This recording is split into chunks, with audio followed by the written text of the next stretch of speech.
So, Valerie, thanks for joining us again. You've been covering how states are responding to the Dobbs ruling that struck down Roe v. Wade. What's going on? Well, I think where you're seeing most of the action right now is in the blue states. You see in states like Illinois and California come out with some very strong statements about, basically wanting to be seen as sort of sanctuaries for where people could get abortions. California and Illinois already have, have very abortion-friendly laws. They don't have a lot of restrictions. But it looks like they're going to try to make their states even more, welcoming to people coming from out of state. Illinois is expected to hold a special session in the next couple of months. They already declared abortion a fundamental right, but they seem to want to position themselves as kind of the haven or the sanctuary for the Midwest, because they're surrounded by states that have tougher restrictions than they do. California is, Gavin Newsom is really behind us, and he's trying to position California as well. And in fact, not just California, but he's joining with the governors of Oregon and Washington to sort of, create a trifecta of states where people can go for abortions and, where women can feel like they can get the services that they're not going to be getting, say, if they live in a red state. Mm-hmm. And what's this about left-leaning states attorneys general refusing to enforce the law? You wrote about that recently, too. Can you expand on that?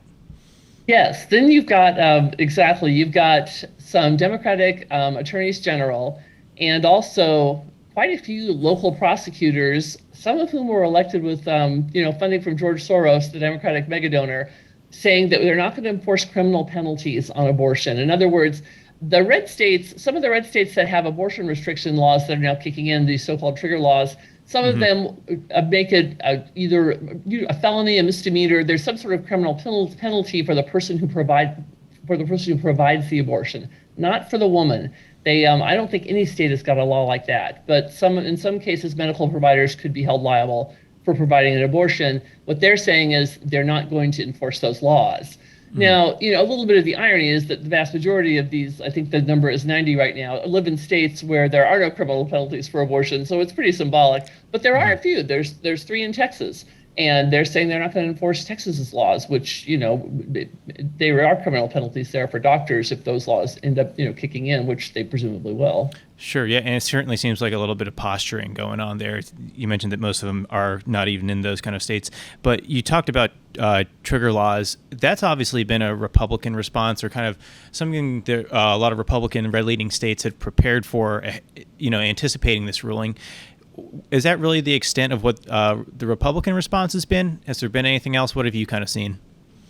Well, right now, the Republicans are pretty much just defending their laws in their states. Pretty much in all of these red states where we've got trigger laws, you have seen legal challenges from Planned Parenthood, ACLU. They're the 2 main ones leading this on behalf of, say, local abortion clinics. And what the Republican AGs are doing in those states is they're defending their laws. Mm-hmm. And in some cases, they have been hit with temporary restraining orders. Right now, in some states, those laws are on hold while the judge looks them over.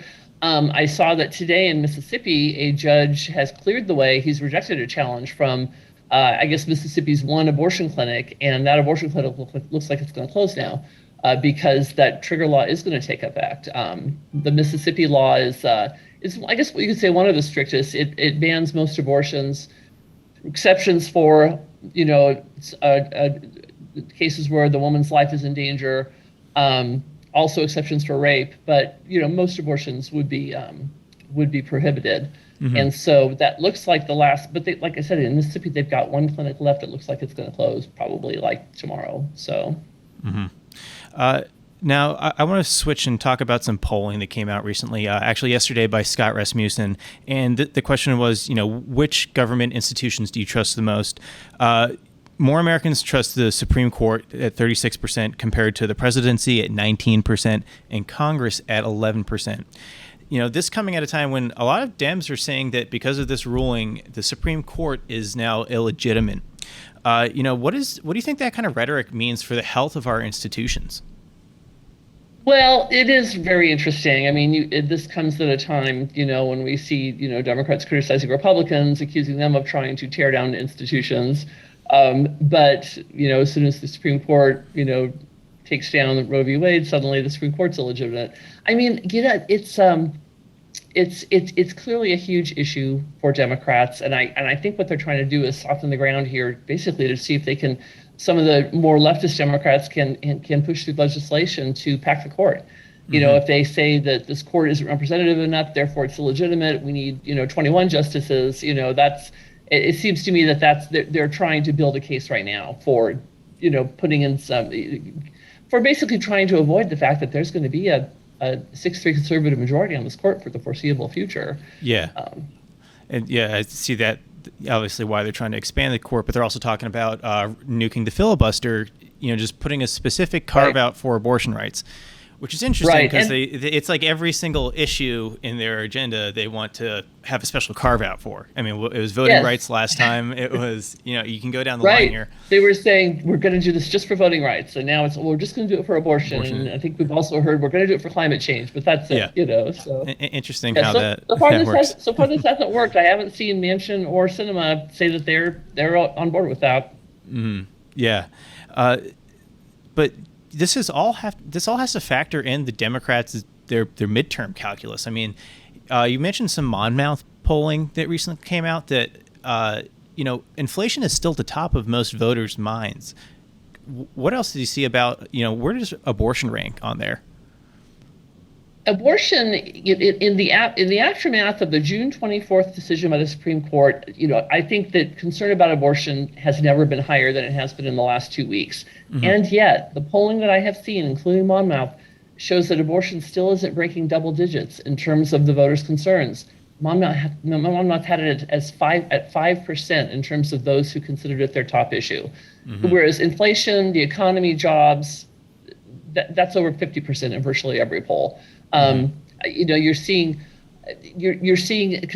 rising concern about abortion. It's definitely higher than it was, say, a few months ago, but it's been pretty high since the leaked draft, and that was early May. So it's been, it kind of, I think, jumped in. We're still seeing it, in sort of but we haven't seen it break the single digits, and I think that that's got to be a concern for Democrats, because clearly they think this is the issue that's going to make the difference for them. That they're heading toward an enormous red wave in November, but this was going to be the thing that stems it. And so obviously, I think this is why you're seeing, the rallies and the calls of illegitimacy and that sort of thing. They need this issue to be at the top of voters' minds, and so far it's not. And I personally don't see a way that you keep this running all the way till November. I mean, it's almost as if that leak, I think most people think it was, a liberal clerk on the court that probably leaked it. We don't know for sure. It's almost like that backfired in a way. It's just that it kind of, strung this thing out, and they lost a lot of their momentum if they're really trying to use this as an issue going to the midterms, because they kind of spoiled it early. I totally agree with that. I think that's been one of the ironies of that leak. I think that we thought that the leak would, really drum up a lot of support and get the ball rolling and everything. But instead, like you say, it's almost like it just let the air out of the balloon. When the actual decision came down, of course, there was, a lot of outrage. There was, a huge kerfuffle on the left. But at the same time, it was like, well, we've already, vandalized the abortion clinics and, started fires at the, the church and that sort of thing. I mean, you've already had a lot of the reaction, and they'd already been marching in front of the Supreme Court justice's house. It's like they sort of blew their wad early, and then at this point, it's kind of hard. It's kind of hard to keep up that intensity. Now we'll see. Maybe they can, but maybe there'll be something else that maybe as these laws in places like Mississippi start to take effect, maybe there'll be more outrage. But right now, it's a good issue for them. But I don't know that there's no indication that it's going to overcome, say, inflation. So sure, yeah, and that sounds like the same story we've been seeing, for the better part of a year now. I don't see it changing before November, but who knows what the future will bring. It's always a surprise. Awesome. Well, Valerie, thanks for coming on. Thanks a lot. Appreciate it. Talk to you later.